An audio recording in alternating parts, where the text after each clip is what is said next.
Olá, olá, bom dia, boa tarde, boa noite, dependendo do horário que você está assistindo esse vídeo. Vai começar agora a live, a nossa última live do livro Animalidades, quer dizer, última dessa semana, né? Última dessa semana, programada com alguns dos autores, porque é claro que a gente ainda pode fazer muito mais. Esse livro tem muita coisa pra gente conversar. Oba, a professora Maria Clara já está aqui, minha querida Dani Rosendo também, autoras do livro, oba, oba. Enquanto o Fábio não chega, né, eu vou fazendo aqui uma introduçãozinha. Esse livro é organizado por mim, por Adna e por Fernando. Adna e Fernando são professores da universidade lá de Rondônia, da Unir, no norte do país. Receberam um financiamento da FAPERO e queriam muito fazer uma publicação com esse financiamento sobre o tema animalidades. Essa é a temática de estudo da Adna. O Fernando está iniciando no tema agora, ele já é professor de teorias da justiça. E me convidaram, então, para ajudar na organização da curadoria desse livro. Então, coube a mim, sobretudo, ativar a minha rede de afetos e aos pesquisadores que eu já tenho contato para a gente desenvolver esse livro. E a ideia era que fosse, então, um livro de pesquisadores que estão pensando como contribuir para o tema agora. Não só pesquisadores que estudam como, né, esse tema foi desenvolvido ou precisa ser desenvolvido, mas que contribuiu de fato para que ele continue desenvolvendo, sabe? É uma perspectiva, então, assim, bem dos desafios contemporâneos. Tem muitos livros e ótimos livros, inclusive indico o meu, de uma perspectiva assim mais histórica sobre como o tema foi tratado, mas aqui a gente está falando mais de desafios contemporâneos. Então acho que é um marco para a literatura brasileira, não só de onde veio esse livro, né, que nasceu sobretudo do norte do país e tem pesquisadores do país inteiro, mas pela maneira como a gente trabalhou nesse livro. Com pesquisadores que estão engajados hoje, né, e que estão de fato fazendo história e dando continuidade ao tema de acordo com desafios atuais. E a gente começou a semana então conversando com o professor Jailson e o professor Carlos Coelho, falando sobre os desafios que nós precisamos enfrentar agora para pensar, né, nossa relação multiespécie, para não entender a categoria dos animais como, né, separada da gente. E aí na quarta-feira a gente conversou com a Dani Rosendo e com a Paola pra gente pensar a perspectiva, através de uma perspectiva ecofeminista, como as violências todas se atravessam e o quanto é importante a gente incluir dentro dessas violências que nós vivemos no âmbito doméstico também a violência animal. E hoje a gente vai falar com dois autores que abriram o nosso livro, né? O primeiro capítulo é a minha introdução, o segundo capítulo é uma entrevista com a professora Maria Clara e o terceiro capítulo é o texto da professora Maria Clara apresentando pra gente a sua teoria dos funcionamentos. E em seguida tem o capítulo 4 do professor Fábio, com um conceito que ele desenvolve através do professor Oscar Horta e Iris Young, que é o conceito de especismo estrutural. Ele sugere que nós pensamos o conceito de especismo dessa maneira estrutural. E é um artigo muito lindo e eu acho que a gente vai aprender muito nessa live de hoje. Vou chamar aqui meus convidados, vamos ver quem já pediu aqui. O Fábio já pediu para participar, então eu vou chamar primeiro o Fábio e logo em seguida eu já chamo a professora Maria Clara, pode ser? Clara, que eu vou deixar o Fábio entrar primeiro, para a gente não ter nenhum problema de conexão, e logo em seguida eu já te chamo. Oi, Fábio, Olá, boa noite, tudo amigo. bem? Tudo ótimo. E Que bom. contigo? Tô bem também, obrigado. Oba!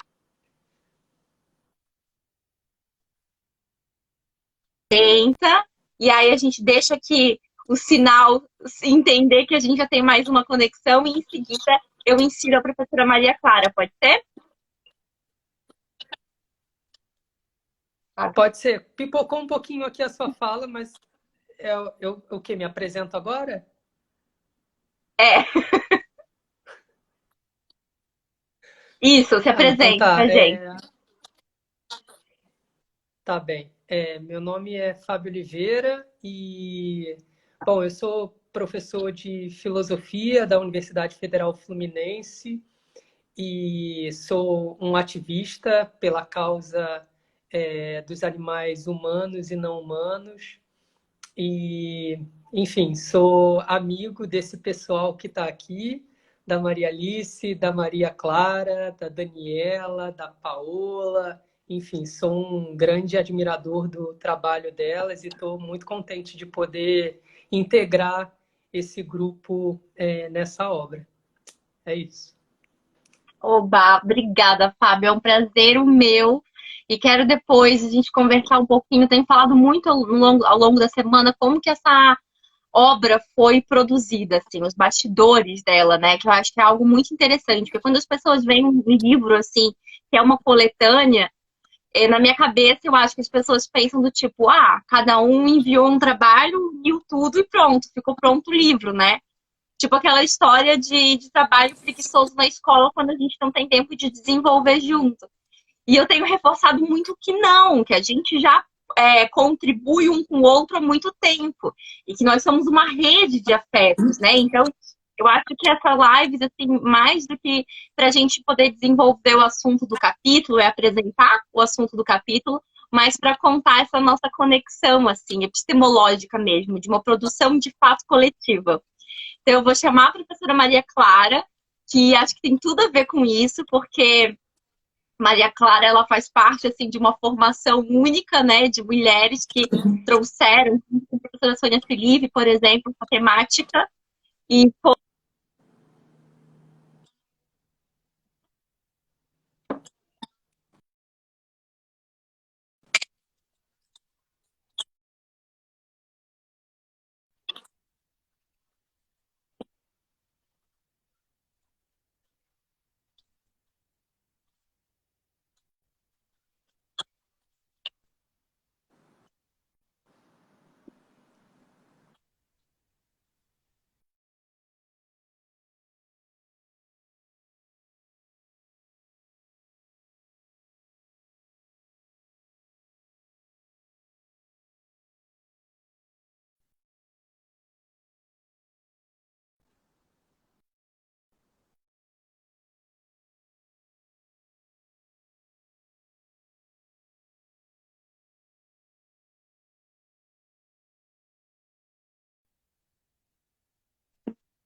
eita, estamos travados, né?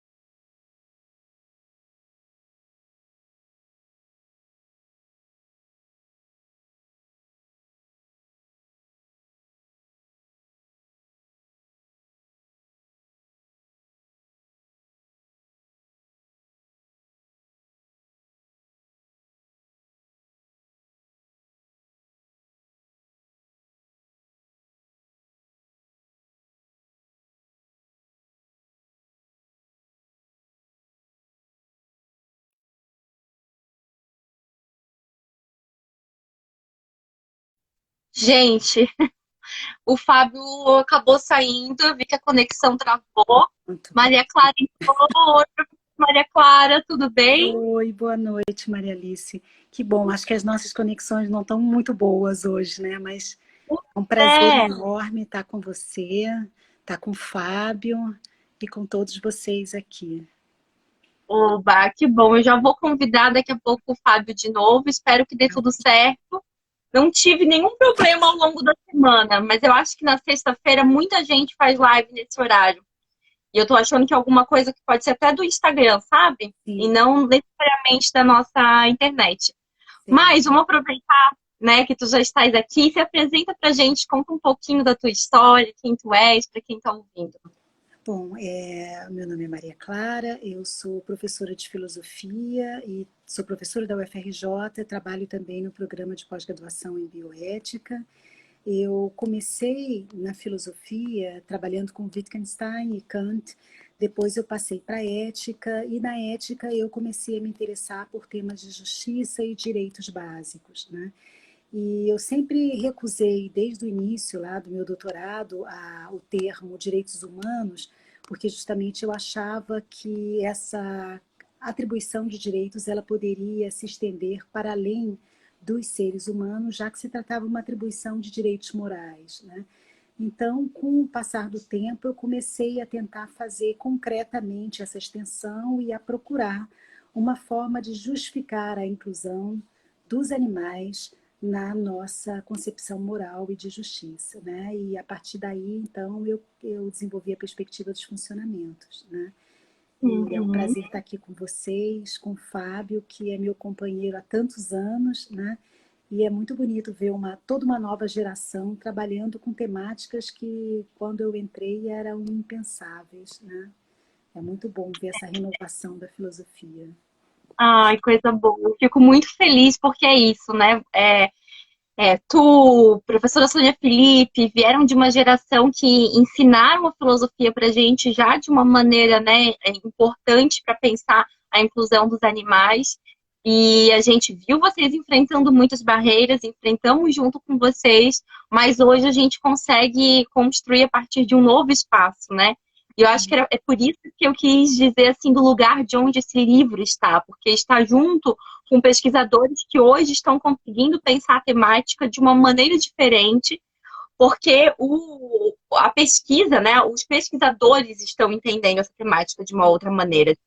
A gente consegue dialogar com mais gente, né? Não fica tão restrito ao núcleo que antes a gente chamava de ética animal. Hoje em dia não tem. Hoje em dia fala sobre ética animal, todo mundo que estuda ética, né? E isso é muito, muito interessante. Eu vou chamar o Fábio aqui e a gente continua sobre esse ponto.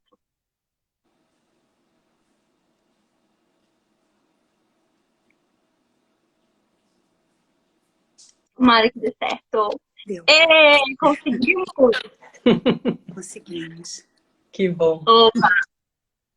Fábio, eu e Maria Clara estávamos falando do quão diferente, né, era, assim, alguns anos atrás, poucos, mas alguns anos atrás, que os pesquisadores começaram a estudar aqui no Brasil esse tema e que hoje a gente tem a oportunidade de dialogar com mais gente sobre esse tema, porque não é mais um tema tão restrito à bioética, à ética animal. Hoje a gente tem que pensar o relacionamento interespécie da ética de uma maneira geral, né? É muito difícil a gente ver um pesquisador da ética que se nega a pensar esse relacionamento. O que vocês acham? Me conta, Fábio, como que tu percebe isso? Não sei se eu sou tão otimista assim. Pois é, eu ia dizer isso. Eu acho que a gente está, evidentemente, numa bolha que é, a meu ver, até necessária, né, para que a gente possa não só dar prosseguimento nos estudos, mas até mesmo aprofundar, né, algumas discussões. Então, em que pese eu costumo sempre falar 10 anos, e aí eu recupero na memória que são quase 20 anos que eu comecei na graduação de filosofia, 16 anos atrás. Mas há 16 anos atrás, é claro que o cenário era muito diferente, mas eu costumo dizer isso em todos os lugares, não só porque a Maria Clara está aqui, mas eu tive muita sorte, né? De poder já me deparar com uma filosofia engajada desde o princípio, né? Então, eu não conheço muita gente que teve a oportunidade de fazer uma graduação em filosofia na rua, né? E eu sempre tive a oportunidade, não só na rua, mas inclusive nas ocupações. Então, eu me sinto muito privilegiado de ter feito a filosofia e minha trajetória na filosofia ter sido dessa forma. Então, o meu impacto ao dialogar ou tentar conversar com outras pessoas da filosofia me causa sempre muito estranhamento, porque eu venho de um lugar, de uma zona de conforto muito grande, né? Então, Então, eu sou otimista por um lado, mas me causa muito estranhamento por outro, assim, que outros espaços não sejam assim. Porque aí a gente fala não só, né, de um olhar assim, sensível ao tema das animalidades, mas também de como fazer filosofia, né? E isso, sim, é ainda mais diferente entre essas gerações, assim. Eu lembro que quando eu entrei na graduação, eu pensava que era impossível ser filósofo. Era fazer filosofia, era estudar filosofia. Não tinha como ter uma ação filosófica diferente, né? Contribuir de fato. E hoje eu vejo que não, que tem muitos filósofos que ainda não se entendem como filósofos e acham que é muito mais fácil hoje nós conseguimos dialogar com aqueles que entendem o seu lugar de transformação no mundo social, enfim. E acho que nesse sentido é ainda mais difícil, né? A gente vê as pessoas que se entendem enquanto filósofos, que só fazem filosofia, para aquele nicho ainda, ao meu ver, está um pouco mais alargado, que entendem a temática de ética animal, né? Mas, enfim, acho que eu desenvolvi demais. Quero ver o que a Maria Clara pensa disso. Falou que eu também estou otimista. Eu acho que eu estou numa bolha mesmo. Vocês bem colocaram. Iglesiada. Não, eu acho que você é otimista, né? Eu acho assim que o ambiente da filosofia, eu comentei até hoje com o Fábio isso, é um ambiente muito conservador ainda, né? Conservador no sentido de que é muito colonizado, né? Então, o que a gente faz muito aqui no Brasil ainda é a história da filosofia, é a história da filosofia que nos reporta aos autores do norte global, né? Então, eu acho que todas essas questões, mesmo o modo como a questão animal ela surge sempre pensada de um outro lugar, né? Eu acho que agora é que a gente está conseguindo transformar isso, né? E a ideia de que a filosofia é uma prática, ela é uma prática de vida, né? Ela é algo que a gente assume para o que a gente faz em cada momento da nossa vida, né? Isso é uma ideia que não perpassa ainda muito o ambiente filosófico, né? Quer dizer, a ideia de que não há filósofo não ativista, né? Num certo sentido. O ser ativista ainda é um xingamento no ambiente filosófico, né? E é por isso que eu acho que se trata de um ambiente tão conservador, né? Eu vejo, por exemplo, o Fábio estava falando de fazer filosofia nas ocupações, na rua. No momento que a gente começou a fazer atividade de extensão, os meus alunos eram muito debochados por causa disso. E muitas vezes eu parei para pensar se o que eu estava fazendo era certo, né? Se era certo conduzi-los por esse caminho que poderia torná-los vítimas dos mesmos preconceitos que eu sofria, né? E hoje em dia, quando eu vejo o Fábio e o que ele representa para os alunos dele e para a filosofia como um todo, nossa, eu fico muito feliz, porque eu acho que ele conseguiu, de fato, conquistar um espaço e transformar muito essa percepção do filósofo, né? Então, eu acho que valeu muito a pena, foi muito bom ter tido essas pessoas ao meu lado, né? Eu vi que tem outras pessoas aqui também, Diogo também, pessoas que caminharam, que assumiram essa trajetória, essa caminhada, e se envolveram com essas lutas, né? E a luta animal foi uma entre essas, né? Eu me lembro até hoje o primeiro curso que eu dei sobre ética animal lá no IFIX, né? E que foi um curso que pela primeira vez eu tive um curso divulgado no Facebook, coisas assim, então apareceu um monte de gente de vários lugares e eu nunca tinha visto aquilo acontecer na filosofia, né? E foi muito curioso, foi muito bom. Muitas dessas pessoas que fizeram parte desse curso hoje são as pessoas do meu entorno, né? São os meus grandes amigos, as pessoas com quem eu mantenho as minhas relações mais profundas, né? Então, é isso. Eu acho que mesmo que não tenha mudado tanto, eu acho que dá para a gente, pelo menos, aceitar que valeu muito a pena, né? E eu acho que vocês agora vão conseguir muito mais, evidentemente, né? Vocês já estão num outro patamar, com outro envolvimento com a própria filosofia. E a academia agora vai ser de vocês. Eu espero que vocês mudem esse perfil conservador da filosofia. Ai, que lindo. Eu sou otimista mesmo e eu tenho certeza que estamos conseguindo. E eu acho que isso é tão... para mim, isso é concreto, porque quando, né, eu fui chamada para organizar esse livro, vieram tantas pessoas na minha cabeça de filósofos que são filósofos engajados, comprometidos com o tema, e que têm condições, e estão produzindo algo próprio, né? Então, era isso que eu queria que vocês falassem um pouco também. Como que é, assim, nesse ambiente conservador filosófico, a gente se considerar filósofo é ousado.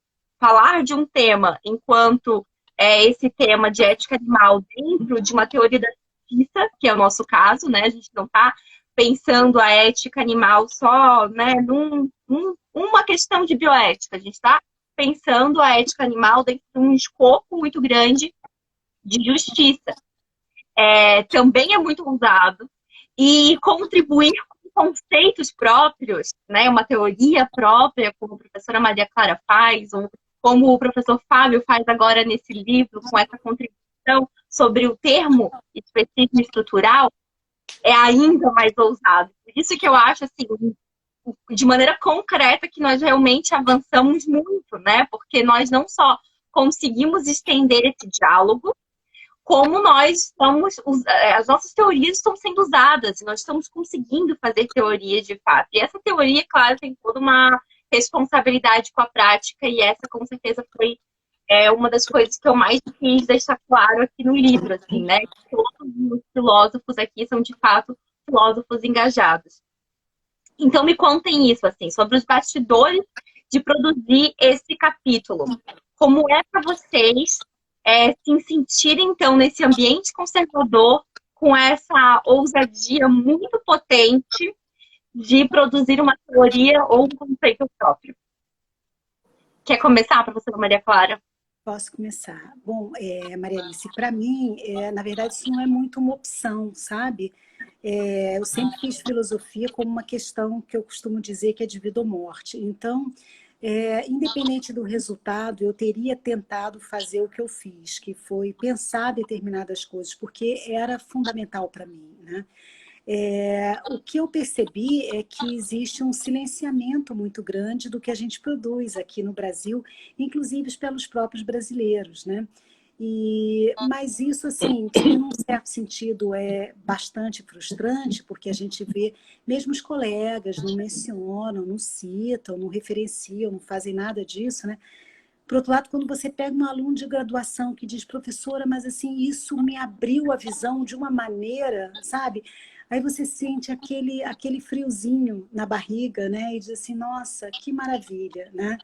Eu tive uma aluna agora, do último curso que eu dei de graduação, uma menina jovenzinha, menos de 20 anos, e ela escreveu um projeto chamado Paquelar, que é Paquetá como lar. E aí ela falou que ela estava adotando a perspectiva dos funcionamentos para pensar Paquetá como um lar de imigrantes, né? E assim, eu fiquei tão emocionada, sabe? Isso é muito mais importante do que o reconhecimento dos colegas, né? O reconhecimento das pessoas que acham que aquilo de fato transforma a vida delas, né? Então eu acho isso, eu acho assim que a gente não faz isso visando um reconhecimento, ou estar ao lado de um pool de filósofos famosos, nada disso. A gente faz porque a gente não poderia fazer de outra maneira, né? Porque é a nossa forma de pensar o mundo e é aquilo que a gente se propõe a fazer enquanto profissional, né? Quer dizer, a gente quer fornecer um instrumento e se esse instrumento ele vai ser usado por outras pessoas ou não, isso acaba sendo uma questão secundária, né? O importante é a gente ter pensado o instrumento e querer que ele seja usado, né? E vai usar quem de alguma forma conseguir ter um olhar um pouco mais para baixo, um pouco mais para o sul global, né? E isso é assim. Ai, que lindo, é isso. Eu também acho que para mim nunca teve alternativa. Quando eu achei que não houvesse alternativa, eu queria abandonar o curso. Eu pensei, se eu não posso ser filósofo, o que eu estou fazendo aqui, né? Mas é possível, né? E acho que é possível, e esse reconhecimento que a gente precisa, e por isso que eu estou falando que é algo concreto no nosso trabalho, não é dos nossos colegas filósofos que se acham acima da gente, que julgam o que é filosofia, mas é justamente porque a gente toca, né, outras pessoas que junto conosco estão contribuindo, né, e utilizando as nossas referências e podendo continuar esse diálogo, né? Eu me lembro uma vez, professora Maria Clara, que a gente fez uma live e tu disseste que quando a gente critica, né, cita um filósofo, né, uma filósofa, e critica é uma maneira de honrá-la, porque a gente está levando muito a sério o pensamento dela e quer continuar. Então, eu acho isso, se as pessoas estão citando a gente, se as pessoas estão usando, né, as nossas teorias, os nossos conceitos, como o do Fábio, é porque faz sentido no concreto e é esse reconhecimento que a gente precisa, né? E acho que é por isso que eu me sinto uma otimista em dizer que a gente já alcançou, sim, um patamar, porque eu vejo esse reconhecimento aí, né? Assim, quantos livros eu tenho aqui em casa que eu abro e tem citações de vocês, né? Vocês sendo citados por outros autores. Eu já produzi material didático citando a professora Maria Clara, citando o Fábio, já produzi, né, meus próprios materiais de pesquisas e artigos. Participei de inúmeras bancas que têm vocês como referencial teórico. Então, assim, eu acho que esse reconhecimento é concreto porque no agora, e é agora mesmo, a gente está conseguindo avançar nesse sentido e a gente está conseguindo produzir algo brasileiro, né? Assim, então, acho que o Animalidades mostra isso. O Animalidades é algo muito de como nós estamos pensando a questão animal. E aí quero ouvir agora do nosso filósofo Fábio, que eu morro de orgulho, porque ele tem, né, Maria Clara, uma capacidade de perceber os conceitos filosóficos e dar uma nova roupagem, um insight, assim, de vez em quando ele me fala, amiga, eu pensei isso e aquilo, o que é que tu acha? Que esse conceito poderia ser tal? Eu fico chocada e digo, Fábio, tu é um dos maiores filósofos que eu conheço, porque, assim, numa rapidez, conseguir entender o problema filosófico, realocar ele e dar uma nova roupagem é algo que o Fábio é muito modesto para dizer assim, mas e ele demonstrou isso nesse artigo. Eu posso provar. Aquele meme atual, né? Isso é verdade, eu posso provar, está aqui. Esse capítulo do Fábio é muito potente. Eu acho que é muito bonito começar o livro com a teoria de Maria Clara, que de alguma maneira, alguma não, né? Todas as maneiras, ensinou o Fábio a ser filósofo. E aí vem em seguida o filósofo Fábio apresentando um novo conceito para esse conceito tão importante para a gente, que é o especismo. Fala aí, Fábio. Não sei se eu tenho muitas condições de falar depois de vocês todas, mas, bom, antes de tudo, para mim é muito bom estar aqui também com vocês, porque a Clara foi a primeira pessoa para quem eu enviei o artigo. Na verdade, eu faço isso com muita frequência, né?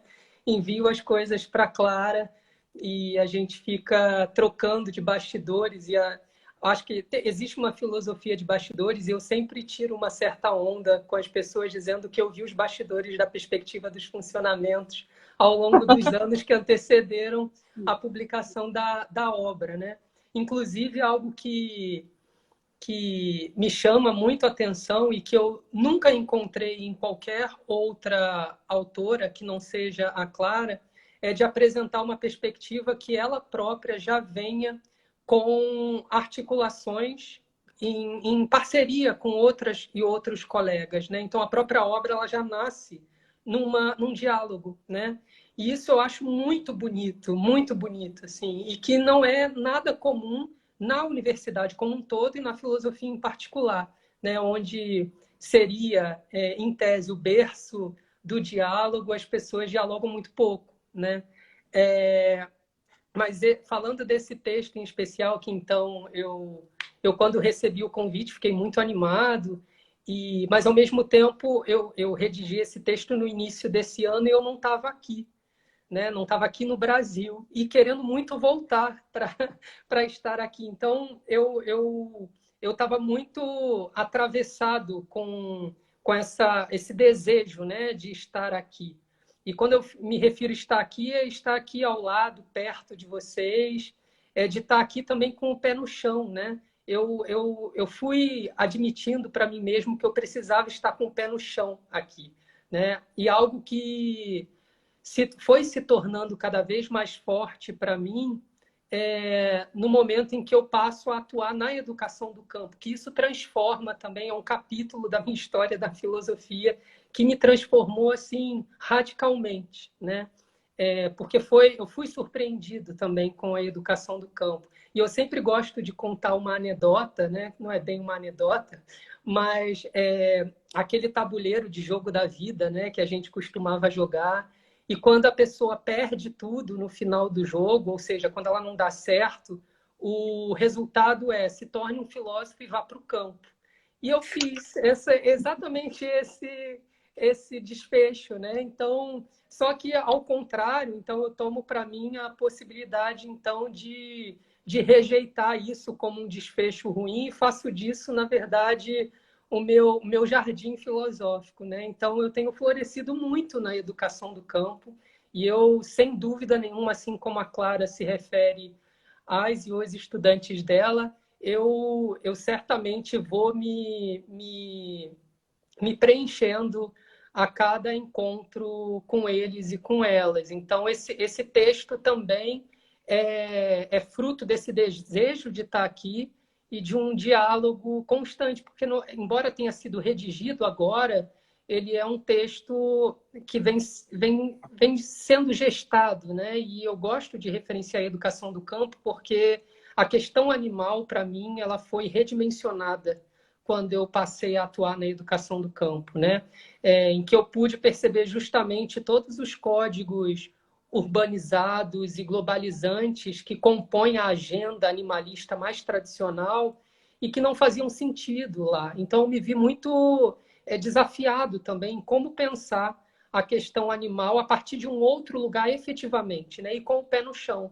Né? Então, eu tenho tentado fazer isso e esse texto ele é um ensaio, não por acaso, ele inicia também com um preâmbulo, né? Esse meu desejo de volta para o Brasil acabou me fazendo realizar uma digressão no preâmbulo, né? Em que eu conto um pouco da minha história para eu conseguir chegar aqui, né? Então, o texto é especial para mim por conta disso também. Ai, que legal. Gente, e assim, esse tom que eu realmente queria para o livro, sabe? Assim, que as pessoas entendessem que é uma geração de filósofos. Então eu começo, né, logo depois da introdução, a entrevista com a Maria Clara, justamente por isso, para mostrar, olha, temos uma filósofa da fundamentação e a sua teoria fundamenta, né, toda a ética e filosofia política, inclui os animais não humanos. E aí, quando o Fábio, né, começa o texto dele com esse olhar também, e não foi muito combinado, né, Fábio? Eu fui pensando no livro e o Fábio estava pensando no texto, e aí, de repente, todo mundo estava assim, nessa mesma maneira de pensar a filosofia contextualizada, né? Contextualizada com sua época, com a sua pesquisa, com os outros pesquisadores. Então, eu acho isso muito bonito, muito próprio desse livro também, né? Acho que a ideia de animalidade, também essa diversidade nossa enquanto pesquisadores, da nossa história, e acho que isso tem tudo a ver com um capítulo, assim. Contando isso, a gente já está contando muito sobre o capítulo. Mas, professora Maria Clara, quer apresentar para a gente essa teoria dos funcionamentos? Em que contexto ela surge? O que é a teoria dos funcionamentos? Bom, ela surge num contexto em que eu me surpreendia sempre com as perspectivas morais e de justiça tradicionais, né? Eu sempre me surpreendia pelo fato delas me parecerem contraintuitivas. Elas incorporavam a moralidade aquilo que a gente considera o agente moral, que são os seres racionais e livres, né? Agora, intuitivamente, me parecia que a gente supunha que havia muito mais concernidos morais que estavam sendo deixados de fora, né? Eu trabalhei no meu doutorado há muitos anos atrás com os direitos sociais básicos e me surpreendia como o próprio Habermas, quando ele falava, por exemplo, das crianças, elas eram incorporadas dentro de uma percepção bastante paternalista, né? Quer dizer, outros indivíduos que eram racionais e livres e que reclamavam o direito das crianças. Por outro lado, o que me parecia é que justamente as crianças ou os animais não humanos, pela impossibilidade de muitas vezes expressar suas próprias demandas, exigiam de nós uma percepção muito mais apurada, um cuidado muito maior e um suporte moral mais intenso, né?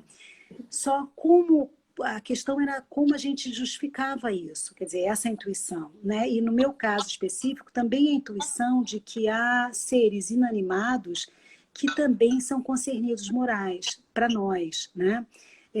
Como uma cidade, como um rio, uma montanha e o meio ambiente como um todo, né? Então, eu comecei a achar que o que a gente precisava era de tentar encontrar uma caracterização dos concernidos que fosse bastante básica. E na filosofia, básico é aquilo que inclui o menor número de pressupostos possíveis e abarca o maior número de alternativas, né? E foi aí que eu cheguei, a partir da filosofia da mente, à ideia de sistemas funcionais, né? Que era uma ideia que incorporava desde o início seres inanimados também, porque um sistema funcional pode ser um saca-rolha, pode ser um ser humano, pode ser um cachorro, pode ser o rio Amazonas, né? E a partir daí, então, eu pretendia incorporar as concepções tradicionais. Por quê? Porque se nós caracterizamos um sistema, uma pessoa como um sistema funcional, para esses indivíduos, a racionalidade, a liberdade podem ser funcionamentos básicos, né? E a partir daí, eu coloquei como foco da moralidade o florescimento dos funcionamentos básicos, são aqueles que garantem a identidade funcional de um indivíduo, né? Então, nós poderíamos incorporar tanto racionalidade e liberdade como a própria senciência, que era a proposta já trazida pelos utilitaristas, né? E, para além dos utilitaristas, nós podíamos agora incorporar também o meio ambiente e obras de arte e etc., né? E sistemas acoplados, que seriam aqueles que fazem parte da nossa identidade funcional, né? Então, foi mais ou menos assim que nasceu a perspectiva, quer dizer, algo que era já intuitivo para mim, mas que no momento em que eu precisava de dar as aulas sobre ética ou sobre justiça, e eu me sentia pouco à vontade falando desses autores, porque me parecia que era muito insatisfatório e me parecia tão óbvio que eles não estavam corretos, né? Quer dizer, que ficava assim, gerava até hoje, me gera até hoje um certo mal-estar, né? Então, eu comecei a fazer a crítica e, a partir da crítica, a encontrar um caminho, né? E esse caminho foi um caminho que, como o Fábio mesmo colocou, foi encontrado através do diálogo com os próprios alunos, né? Eu me lembro até hoje quando uma aluna disse: professora, coloca aí no quadro para a gente as perspectivas e a perspectiva de funcionamento. Então, pela primeira vez, eu fiz aquele quadro que agora eu repito, né? E hoje em dia, essa aluna, que é uma colega de trabalho e que é uma das grandes defensoras da perspectiva de funcionamento, quer dizer, os orientandos dela todos trabalham com a perspectiva de funcionamento, ela ri muito quando eu falo isso, quando ela lembra o dia em que ela falou: não, professor, está muito confuso, vamos fazer um quadro, coloca aí no quadro. E aí eu identifiquei, quer dizer, qual é o foco da perspectiva, a quem atende, a quem cabe a responsabilidade, né? Quer dizer, e aí eu consegui tornar mais visível as diferenças, né? Porque é sempre um pouco isso, quando a gente está dando aula e a gente está dialogando, é que a gente percebe o que está frágil e o que a gente precisa fortalecer e esclarecer, né? Então, foi assim que surgiu a perspectiva dos funcionamentos. Ai, que legal saber disso, né? Do quanto estar na sala de aula, eu tenho muito essa ideia de que ser professora nos ajuda, né? Para quem é professor e é filósofo também, nos ajuda a ser melhores filósofos, porque é poder estar em diálogo constantemente, né? É isso, os nossos alunos estão dialogando com a gente. E se a gente tem a oportunidade de falar da nossa teoria, nossa, coisas muito lindas são desmembradas ali, né, na sala de aula. Que legal saber disso. Fábio, e conta pra gente. O que tu olhou do conceito de especismo? O que te incomodou? Achei muito legal isso que a Maria Clara falou, né? Que eu lia os filósofos, né, tradicionais de justiça e sentia um incômodo, sabia que alguma coisa estava errada. O que tinha de incômodo com o conceito de especismo que te fez querer dar esse toque? Quer dizer que o especismo é um conceito estrutural. Especismo estrutural. Bom, Eu, antes disso, eu queria dizer que é muito curioso como a Clara descreve essa chegada dela na sala de aula e como ela apresenta para nós, né? E aqui eu rememorando os tempos de estudante e de orientando, porque era de tal forma contundente, né? E continua sendo, né? De forma tão contundente como ela apresenta já um tanto indignada, né? Com os autores, porque eles deixam de falar tanta coisa que era muito difícil e desafiante para nós estudantes já não comprar. Eu, diversas vezes, não comprei os autores, porque eu já estava totalmente imbuído e apaixonado. Né? Já fui, assim, já fui totalmente tomado por aquela enxurrada de críticas. Isso era muito, muito gostoso, assim. Eu lembro com muito saudosismo as experiências em sala de aula, que eram sempre muito divertidas, além de tudo, né? Com muito café. Então, teve uma temporada também que os cafés e as aulas se estenderam para as festas, aqui na casa da Clara, na Clara, que eu estou na casa dela hoje. E aí foi ótimo, assim, era uma experiência filosófica completa, assim, de um engajamento mesmo, como ela coloca, assim, de viver aquilo intensamente, né? E esse texto, ele nasceu já há algum tempo, assim,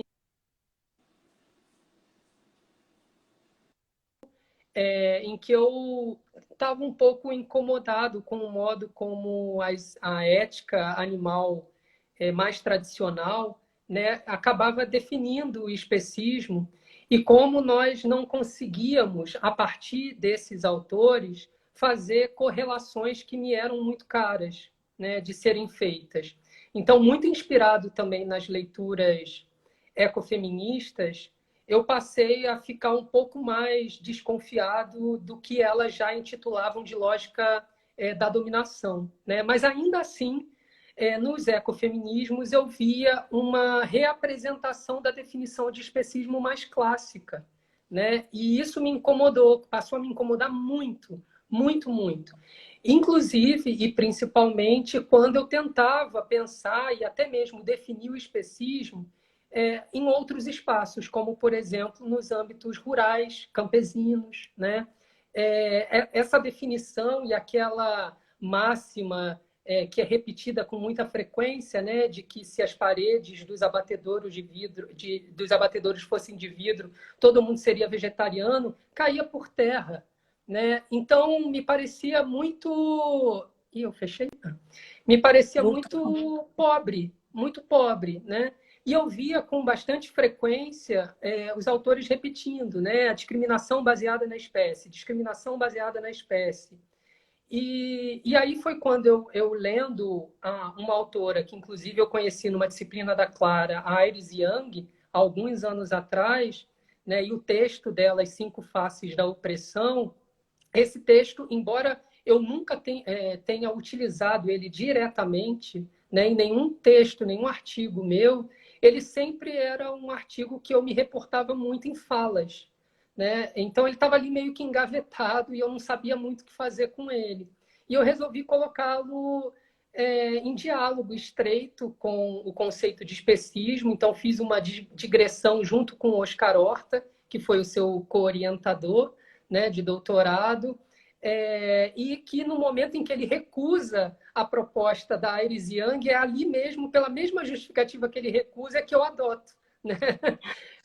De que, de fato, que o conceito de opressão ele dá muito mais conta de nós compreendermos onde o especismo se localiza, principalmente em sociedades que tiveram experiência colonial, né? Onde a objetificação dos animais, a exploração dos animais, ela foi pensada intimamente interconectada com a expropriação da terra, né, com a subjugação de outros animais humanos. Então, o especismo, no meu entendimento, ele não pode ser pensado como um caso isolado, sob o risco de nós acabarmos, numa defesa antiespecista, reinventarmos outros ismos de dominação. Então, a ideia de especismo estrutural é de localizar o especismo onde ele deve estar mesmo, né? Numa concepção de justiça social.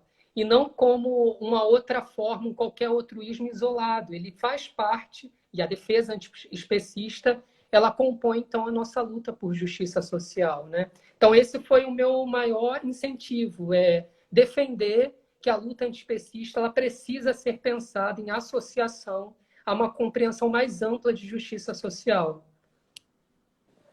Uau, ai, que orgulho que eu tenho de estar aqui com vocês, sério. Porque, gente, faz história a teoria dos funcionamentos no Brasil e no mundo, porque daqui a pouco muita gente vai sim ter acesso à teoria dos funcionamentos. E o quanto também é importante, né, essa discussão que o Fábio traz, assim, para a gente pensar o especismo de uma maneira mais pé no chão, para usar o linguajar que o próprio Fábio falou. Olhando de fato como o especismo atua, né? Que o especismo, de uma maneira assim geral, parece que fica muito preso a essa lógica colonial, assim, né? Muito geral, muito universal. E não, a gente precisa entender que todas as violências estão sempre interconectadas. Então, entender que tendo, né, uma violência, um especismo, ele também passa por muitas outras lentes e fontes. Enfim. Então, é muito especial mesmo para mim, conversando com vocês, e eu acho que uma sorte danada de todo mundo que está ouvindo, assim, poder entender como que vocês sentiram essa necessidade, sabe? Que eu acho que por mais do que entender o que é a teoria, é a gente se conectar emocionalmente com isso, com essa importância da gente estudar essa contribuição, né? Então, foi muito legal que a Clara conseguiu explicar para a gente de onde surgiu a necessidade, então, de criar a teoria dos funcionamentos, e o Fábio também com esse incômodo do conceito especismo, né, mais quase vazio quando ele é assim geral, né, amigo? Porque não consegue dar de fato conta das realidades. E aí a gente tem mais poucos minutos, porque a hora passa muito rápido, com uma conversa muito boa. E aí eu quero saber se vocês querem aprofundar um pouco mais, né? Eu acho que a gente conseguiu mostrar para o público algo muito importante. E para poder, né, entender de fato o que é a teoria dos funcionamentos e o que é, né, o especismo estrutural, todo mundo pode acessar lá o nosso livro, que como ele veio, né, de um financiamento público, ele está gratuito para vocês no site da editora FI. Mas o que vocês podem, assim, fazer com que o leitor fique curioso para não só ler o texto, mas continuar o diálogo com vocês, sabe? O que vocês podem acrescentar, assim, sobre a teoria dos funcionamentos e sobre o especismo estrutural? Ficou claro? Acho que eu estou meio confusa. Eu estava já na quarta-feira. Eu estou me achando confusa. Não, eu não sei, Maria Alice, o que eu diria, né, é que é importante, toda vez que a gente está envolvido com um tema, a gente tentar, de fato, fazer com que a gente encontre respostas para as perguntas que a gente coloca, né? E eu acho que a perspectiva dos funcionamentos, ela procura fornecer algumas respostas desse tipo, né? Sempre me incomodou muito nos espaços, às vezes, assim, de...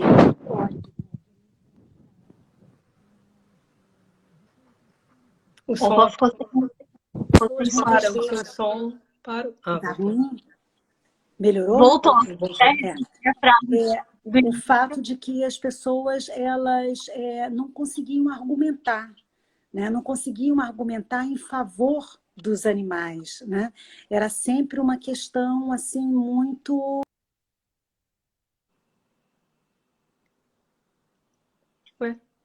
Ficamos sem áudio de novo. Há um empobrecimento, né, da questão. Então, eu acho que a perspectiva dos funcionamentos, ela tenta fornecer subsídio teórico para isso, né? Para tentar mostrar as contradições de alguém que recusa aos animais os mesmos direitos morais que admite para uma criança, que admite para uma pessoa com Alzheimer, para um idoso e assim sucessivamente, né? Então, quer dizer, eu acho muito importante a gente não desistir de encontrar subsídios teóricos que sustentem as nossas práticas, né? Eu acho que foi isso que eu busquei na perspectiva dos funcionamentos e é isso que talvez as pessoas possam me encontrar lá, de alguma forma. É como elas podem se munir de armas teóricas para ir para as ruas e defender essas causas nas quais nós acreditamos e que são causas que não envolvem só os animais, mas envolvem os seres humanos. É muito importante para mim isso, que a gente perceba, como o Fábio sempre colocou mesmo, né, a correlação entre todas essas lutas. Né? Não há um verdadeiro vegano não é um racista, não é uma pessoa transhomofóbica e assim sucessivamente. Né? Combater uma opressão significa combater todas as formas de opressão. Né? Uhum. Ai, muito, muito completa essa tua maneira de falar, porque é isso, né? A filosofia nos dá essa oportunidade da gente ter essas armas argumentativas para conseguir, de fato, dialogar na construção desse mundo sem violência. E a perspectiva dos funcionamentos é uma arma maravilhosa nesse sentido. E o especialismo cultural também, né, Fábio? Conta mais sobre ele pra gente. O especismo estrutural, de forma bem mais singela, né? Na verdade, uma expressão, como eu disse, desse meu incômodo e da minha angústia de tentar fazendo com que a sua própria definição garanta essa articulação com essas outras lutas, né? Então, e aí por isso mesmo o texto traz um preâmbulo muito em primeira pessoa, uma vez que eu nunca pude me dizer só vegano. Eu sou um vegano, mas eu também sou um homossexual, sou um gay, ou como eu prefiro chamar mais recentemente, até em uma brincadeira com o termo bicho, eu sou uma bicha. Então, eu não posso ser só vegano, né? E isso sempre me incomodou que em alguns espaços, algumas apresentações, elas fossem única e exclusivamente aquelas que te definem. Então, a minha luta antiespecista, ela também não pode dizer única e exclusivamente respeito aos animais não humanos, né? Me preocupa e me importa também toda a rede de opressão que circula a subjugação e a violência contra os animais não humanos, né? Então, me pareceu que uma definição conceitual que já de antemão me permitisse essa conexão, ela facilitaria futuros trabalhos. E eu espero que possa facilitar também outras pessoas que se sentem também sempre na fronteira, né? Que nunca estão num grupo só e que não tem não tem a chance de estar única e exclusivamente em uma única batalha. Eu nunca pude estar numa única batalha. Né? E por isso a necessidade de definir o especismo nessa fronteira de batalhas, né? Onde todas estão ali participando e essas lutas me importam igualmente. Né? Então, acabou o teórico, nada singelo para quem quer dizer que o veganismo não é só a defesa pelos animais não humanos. Que o veganismo ele é algo político e que precisa, então, estar ao lado de todas as lutas. Não é nada singelo, né, senhor Fábio? É muito, muito, muito, muito importante a tua contribuição. E eu agradeço demais. A Martina e várias outras pessoas mandaram aqui corações. E a Martina, inclusive, falou filósofas, ideias práticas a partir do incômodo. Obrigada aos dois. É isso, filósofos com ideias práticas a partir do incômodo. E aí foi muito legal que vocês mostraram pra gente esse percurso. Como que a partir do incômodo vocês conseguiram trazer, né, a perspectiva dos funcionamentos, o especismo estrutural que nos dá o arcabouço teórico, para que na prática, né, pessoas que não são filósofas, mas que querem discutir sobre esses temas, querem entender de fato o que é o veganismo, querem de fato entender a filosofia política, né, a partir de sua fundamentação mais básica, tenham condições. O Fabrício da Nigra Coro falou melhores lives. Paola, obrigada por tanto aprendizado. E é isso. Acho que a Maria Clara tá travada, né? Talvez. Eu posso até falar uma coisinha que eu acabei de saber, Maria. Eu acabei de receber por mensagem aqui que um artigo que eu escrevi com a Maria Clara, quer dizer, que ela escreveu comigo e vice-versa, acabou de ser publicado. e é um artigo em que eu até comentava com você já no início desse ano, Maria Alice, que é um texto em que a gente fez uma aproximação entre a perspectiva dos funcionamentos e a filosofia do bem viver para analisar justamente o ecocídio e o caso das instalações de usinas hidrelétricas no rio Xingu contra o povo Juruna. Então, estou bem feliz que era um artigo que a gente vinha pensando, Clara e eu, há 4 anos que a gente vem estudando, e esse artigo ele foi finalizado esse ano e acaba de ser publicado pela revista Educação e Meio Ambiente. Então, estou bem feliz. Uau, que E sorte a agora, nós! uma live que eu estou com a Clara. Eu tô tentando chamar a Clara de volta, mas não tô conseguindo. Acho que agora ela nem tá mais aqui na live, mas já tá na hora da gente encerrar mesmo. Queria que a professora Clara estivesse aqui com a gente nesse momento, mas eu quero, né, agradecer aos dois pela participação. Acho que foi uma super live. Para encerrar assim essa semana, né, de conversa com os autores de uma maneira assim, muito maravilhosa. E foi muito legal porque a gente começou a semana com os últimos capítulos, né, do livro e encerramos a semana com os primeiros capítulos do livro. Então foi uma coincidência muito, muito feliz, né? E eu fiquei realmente muito orgulhosa do trabalho que a gente desenvolveu aqui no Animalidades, na nossa história e o que a gente vem para o futuro, né? Obrigada, Fábio. Eu que agradeço, Maria, e parabéns pela organização. Parabéns mesmo, é uma obra e tanto, e que bom poder estar ao seu lado e ao lado de tanta gente bonita, indignada, principalmente. Bonita e indignada. Eu acho que eu definiria as 2 maiores qualidades dessa obra, das pessoas que compõem essa obra. Eu fico muito feliz de poder estar com vocês em mais uma brigada. E a brigada continua. A gente vai se enfiar em alguma outra nova muito em breve, né? Com certeza. Ah, eu gostei disso. Acho que pessoas que fazem coisas bonitas com suas indignações. Pronto. Né? Obrigada. Boa noite, querido. Boa noite, professora Maria Clara. Obrigada. Beijo a todo mundo que ouviu. Tchau. Tchau, tchau.